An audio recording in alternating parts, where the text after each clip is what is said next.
उत्तर प्रदेश के एक छोटे से गांव में मिट्टी की दीवारों वाला एक छोटा सा घर था। उसी घर में रहती थी सरला और उसकी 13 वर्षीय बेटी अनन्या।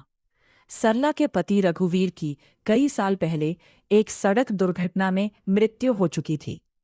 तब से सरला ही अपनी बेटी की माँ भी थी और पिता भी। घर में कमाने वाला कोई नहीं था। सरला दिन रात लोगों के कपड़े सिलती थी। उसकी पुरानी सिलाई मशीन की टक टक टक टक की आवाज पूरे मोहल्ले में गूंजती रहती थी। उसी मशीन की कमाई से घर का चूल्हा जलता था और अनन्या की पढ़ाई चलती थी। अनन्या बचपन से ही पढ़ाई में बहुत तेज थी, लेकिन उसकी सबसे बड़ी चाहत किताबों से भी बड़ी थी। उसे आसमान में उड़ना था। जब भी गांव के ऊपर से कोई लड़ाकू विमान गुजरता, वह दौड़कर खेतों में चली जाती और देर तक उसे देखती रहती। एक दिन उसने माँ से पूछा, माँ, क्या मैं भी एक दिन ऐसा जहाज उड़ा सकती हूँ? सरला मुस्कुराई। उसकी आंखों में आंसू थे, लेकिन होठों पर हिम्मत थी। अगर मेहनत करेगी तो एक दिन पूरा आसमान भी तेरा होगा। उस दिन से अनन्या का सपना तय हो गया। उसे भारतीय वायुसेना की पायलट बनना था। लेकिन हर सपना आसान नहीं होता। गांव का प्रधान भानु प्रताप बहुत घमंडी आदमी था। उसे लड़कियों की पढ़ाई बिल्कुल पसंद नहीं थी। एक दिन उसने सरला को बुलाया। सरला, लड़की को इतना पढ़ाकर क्या मिलेगा? 2-4 साल में शादी करनी है। उसे सिलाई सिखा, यही काम आएगा। सरला ने शांत स्वर में कहा, प्रधान जी, मेरी बेटी की किस्मत सिलाई मशीन से नहीं, उसकी किताबों से लिखी जाएगी। प्रधान का चेहरा गुस्से से लाल हो गया। बहुत घमंड है तुझे। याद रखना, इस गांव में मेरी मर्जी के बिना कोई सपना पूरा नहीं होता। उस दिन के बाद गांव के कुछ लोग भी सरला का मजाक उड़ाने लगे। अरे, गरीब की बेटी पायलट बनेगी, पहले 2 वक्त की रोटी का इंतजाम कर लो। अनन्या सब सुनती थी, लेकिन जवाब नहीं देती थी। उसने तय कर लिया था कि वो अपनी सफलता से ही सबको जवाब देगी। दिन बीतते गए। एक दिन स्कूल से सूचना आई कि अगर 3 दिन के अंदर फीस जमा नहीं हुई तो अनन्या का नाम काट दिया जाएगा। फीस थी 8,500। सरला के पास केवल 1,900 थे। उस रात सरला पूरी रात सिलाई करती रही। उसकी आंखें लाल हो गई थी, हाथों में छाले पड़ चुके थे। फिर भी मशीन चलती रही। सुबह अनन्या उठी तो देखा कि माँ कुर्सी पर ही सो गई है और मशीन अब भी चलने की स्थिति में है। उसने माँ के हाथों को देखा। सुई चुभने के पुराने निशान, उंगलियों की सूजन और थकान। अनन्या की आंखों से आंसू निकल पड़े। उसने मन ही मन कसम खाई, अब माँ को कभी रोने नहीं दूंगी। इधर प्रधान भानु प्रताप को खबर मिल गई कि सरला फीस का इंतजाम कर रही है।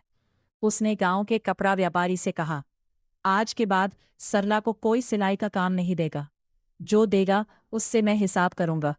धीरे धीरे सरला के पास आने वाले सारे काम बंद हो गए। घर में राशन खत्म होने लगा। 3 दिन बाद फीस जमा करने की आखिरी तारीख थी। सरला परेशान थी। तभी उसने अपने पति की आखिरी निशानी, एक पुरानी चांदी की पायल निकाली। वह उसे बेचने बाजार चली गई। जौहरी ने पायल देखकर कहा, इसकी कीमत 5,000 रुपये से ज्यादा नहीं मिलेगी। सरला ने बिना मोलभाव किए पायल बेच दी। अब भी फीस के लिए पैसे कम थे। वह निराश होकर घर लौट रही थी कि रास्ते में तेज बारिश शुरू हो गई। पैसों भीग ना जाए, इसलिए उसने उन्हें आंचल में छिपा लिया। घर पहुंची तो देखा कि दरवाजा खुला हुआ है। अंदर का सामान बिखरा पड़ा था। अलमारी खुली थी और फीस के लिए रखे हुए सारे पैसे गायब थे। सरला के हाथ कांपने लगे। अन्या दौड़ कर आई। माँ, क्या हुआ? सरला फूट फूट कर रोने लगी। बेटी, हमारे पैसे कोई चुरा ले गया। अनन्या की आंखों में आंसू आ गए, लेकिन तभी उसकी नजर दरवाजे के बाहर पड़े एक कागज पर गई। उस पर सिर्फ एक पंक्ति लिखी थी, जिस लड़की को पायलट बनने का सपना है, उसका सपना यही खत्म हो जाएगा। अनन्या ने वो अर्जी पढ़ी और उसकी मुट्ठियां गुस्से से भींच गई। रात भर सरला और अनन्या की आंखों में नींद नहीं आई। घर में रखा फीस का पैसा चोरी हो चुका था। अगले दिन फीस जमा करने की आखिरी तारीख थी। सरला बार बार भगवान से प्रार्थना कर रही थी, जबकि अनन्या उस धमकी भरी पर्ची को देख रही थी।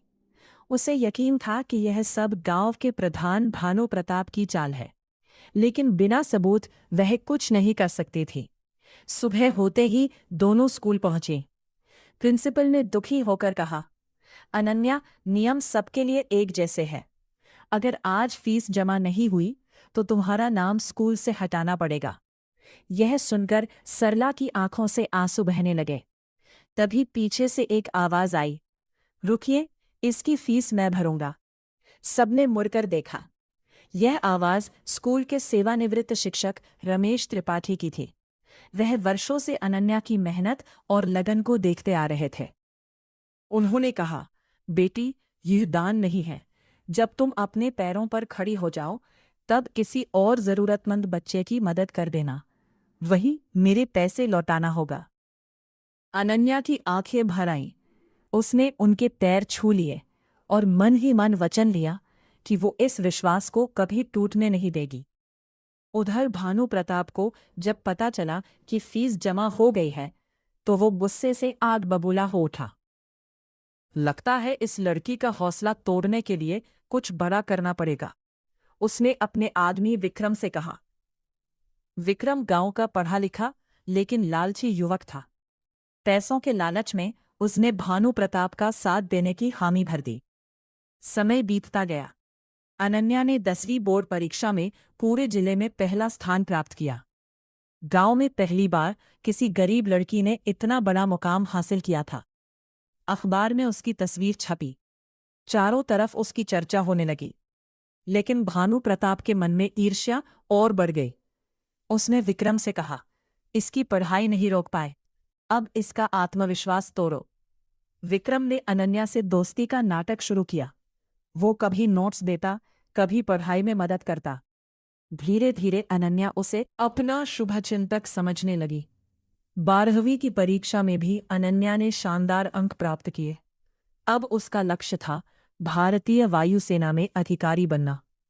इसके लिए उसे कठिन प्रतियोगी परीक्षा, मेडिकल टेस्ट और शारीरिक फिटनेस की तैयारी करनी थी। लेकिन घर की हालत अब भी खराब थी। सरला दिन में सिलाई करती और रात में भी मशीन चलाती। कई बार उसकी आंखें धुंधली हो जाती, फिर भी वो रुकती नहीं थी। एक दिन लगातार काम करने की वजह से सरला बेहोश होकर गिर पड़ी। डॉक्टर ने जांच के बाद कहा, इन्हें आराम की जरूरत है। ज्यादा काम किया तो हालत और बिगड़ सकती है। लेकिन आराम करने का मतलब था घर की कमाई बंद। सरला ने डॉक्टर की बात नहीं मानी। फिर सिलाई मशीन पर बैठ गई। यह देखकर अनन्या रो पड़ी। उसने माँ का हाथ पकड़कर कहा, माँ, अब मैं भी बच्चों को ट्यूशन पढ़ाऊंगी। हम दोनों मिलकर घर चलाएंगे। धीरे धीरे अनन्या सुबह अपनी पढ़ाई करती, दोपहर में बच्चों को पढ़ाती और रात में एयरफोर्स की तैयारी करती। कई बार वो थककर सो जाती, लेकिन उसका सपना उसे फिर जगा देता। कुछ महीनों बाद एयरफोर्स की लिखित परीक्षा हुई। अनन्या पूरे आत्मविश्वास के साथ परीक्षा देकर लौटी। कुछ दिनों बाद परिणाम आया। जी फाको, वो पास हो गई थी। अब अगला चरण था शारीरिक परीक्षा और इंटरव्यू। इसी बीच विक्रम ने भानु प्रताप के कहने पर अनन्या को गलत जानकारी दे दी। उसने परीक्षा की तारीख एक दिन बाद की बता दी। सौभाग्य से उसी शाम रमेश त्रिपाठी जी का फोन आ गया। उन्होंने पूछा, बेटी, तुम आज परीक्षा देने क्यों नहीं गई? अनन्या चौंक गई। उसने तुरंत अपना एडमिट कार्ड देखा।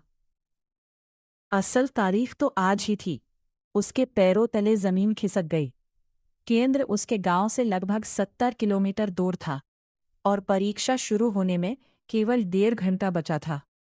सरला ने बिना एक पल गवाए अपनी पुरानी सिलाई मशीन गिरवी रख दी और पड़ोसी से मोटरसाइकिल का इंतजाम कराया। माँ बेटी तेजी से परीक्षा केंद्र की ओर निकल पड़ी। रास्ते में तेज बारिश शुरू हो गई।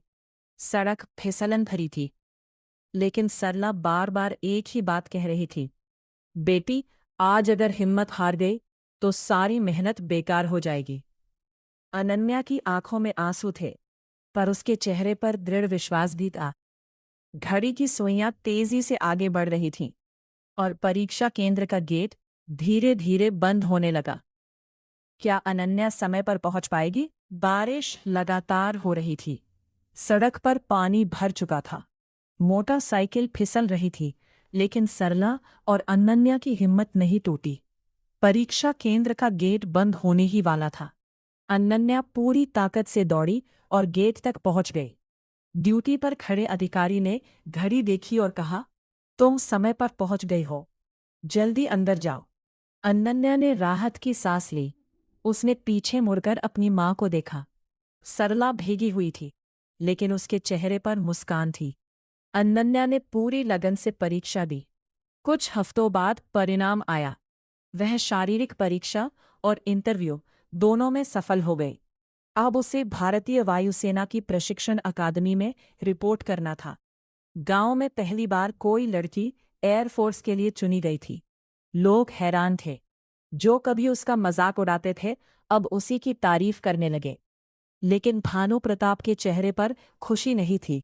उसे डर था कि अगर अनन्या सफल हो गई तो उसकी सच्चाई भी एक दिन सामने आ जाएगी। इधर विक्रम के मन में अपराध बोध बढ़ता जा रहा था।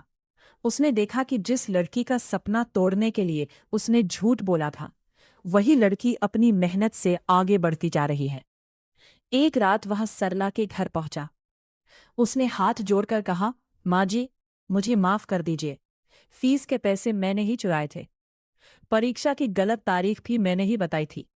यह सब प्रधान भानु प्रताप के कहने पर किया था। सरला और अनन्या यह सुनकर स्तब्ध रह गई। विक्रम रोते हुए बोला, मैंने अपने मोबाइल में उसकी सारी बातें रिकॉर्ड कर रखी हैं। अब मैं सच छिपाना नहीं चाहता। अनन्या ने कहा, गलती मान लेना ही सुधार की पहली सीढ़ी है। अगर सच में पछतावा है तो कानून का साथ दो। विक्रम ने सारी रिकॉर्डिंग और सबूत पुलिस को सौंप दिए।